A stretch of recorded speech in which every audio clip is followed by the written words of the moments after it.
Alors bonjour Je vais dire alors bonjour alors. Ah non, ben donc.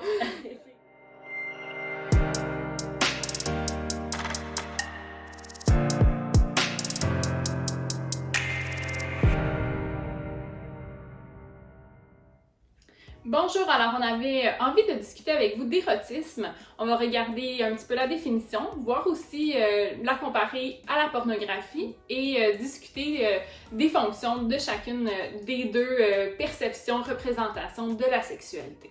Donc, pour commencer avec la définition de ce qu'est l'érotisme, c'est toutes les attitudes, les représentations qui nous amènent à un amour physique, à du désir et à du plaisir.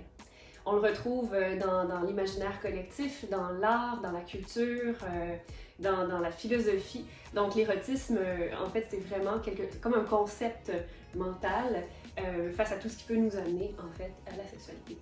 Oui, tout à fait. Donc, c'est vraiment quelque chose qu'on va retrouver qui va être davantage en lien avec les sensations, la sensualité, la séduction. Donc, tout ce qui va être suggestif aussi. Hein? On est dans cet aspect de projeter ce qui pourrait se passer plutôt que de voir comme tel qu'est-ce qui arrive. Donc, on est vraiment stimuler l'imaginaire érotique de tout un chacun. Tout à fait. Et donc, la distinction, par exemple, primaire par rapport à la pornographie, c'est que la pornographie est un peu plus crue, est un peu plus dans l'explicite comparativement à l'érotisme qui est implicite. Et on va souvent voir, en fait, la partie génitale, l'acte, la relation sexuelle comme telle. Et souvent, c'est un rythme qui est plus rapide que l'érotisme. C'est-à-dire que c'est tout de suite, dans l'ici maintenant. Je dirais qu'en général, c'est souvent peu scénarisé. Il va y avoir vraiment l'acte comme tel. Et même, je dirais, parfois, il va y avoir un petit peu plus d'inégalité ou des petites touches de violence. Versus ça peut être des petites ou des grandes touches de violence. Exactement. Alors que dans l'érotisme, ça ne sera pas nécessairement ce qui va être proposé à la personne qui regarde. On va être vraiment plus dans... il peut même avoir des sentiments, de l'affection. On n'est pas nécessairement dans un contexte amoureux tout le temps, mais il va y avoir quelque chose quand même qui va se passer au niveau relationnel entre les deux personnes.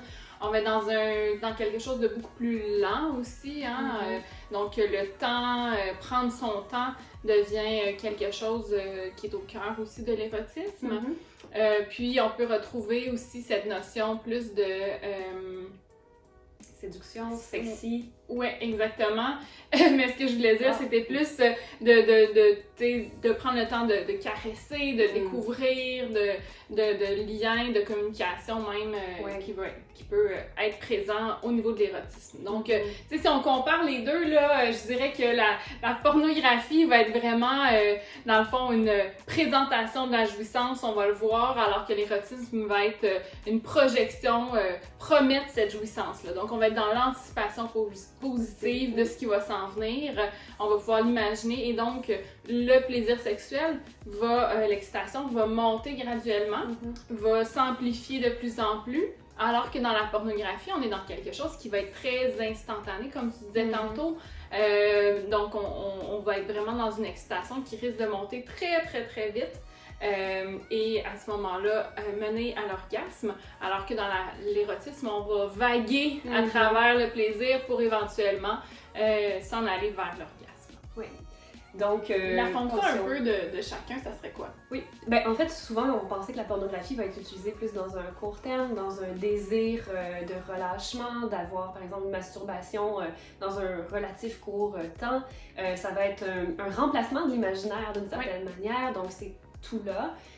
Tandis que dans l'érotisme, la fonction, je pense que ça peut être un peu plus dans le rapport à l'autre, dans la prise de conscience des corps, des sensations, la découverte du plaisir, aller monter un petit peu plus l'excitation pour vivre quelque chose finalement d'un peu plus complet, je dirais. Ouais, c'est ça, quelque chose qui est plus plein, donc je vais vivre avec toute ma personne et non simplement une décharge de tension génitale qui va se faire. Donc l'érotisme peut vraiment être utilisé aussi aussi mettre ça de l'avant au sein du couple ou dans sa vie sexuelle, même si on n'est pas nécessairement en couple, là, ça peut être quelque chose qui vient augmenter le niveau de satisfaction sexuelle, une plus grande conscience du corps, de son corps, d'utiliser un petit peu ces aspects-là pour raviver la flamme dans le couple et même pour prendre conscience de mon propre désir et de mes propres capacités à susciter le désir chez l'autre personne. Oui, ça peut être validant même au niveau de l'estime de soi, de la sensation d'être séducteur, séduisant.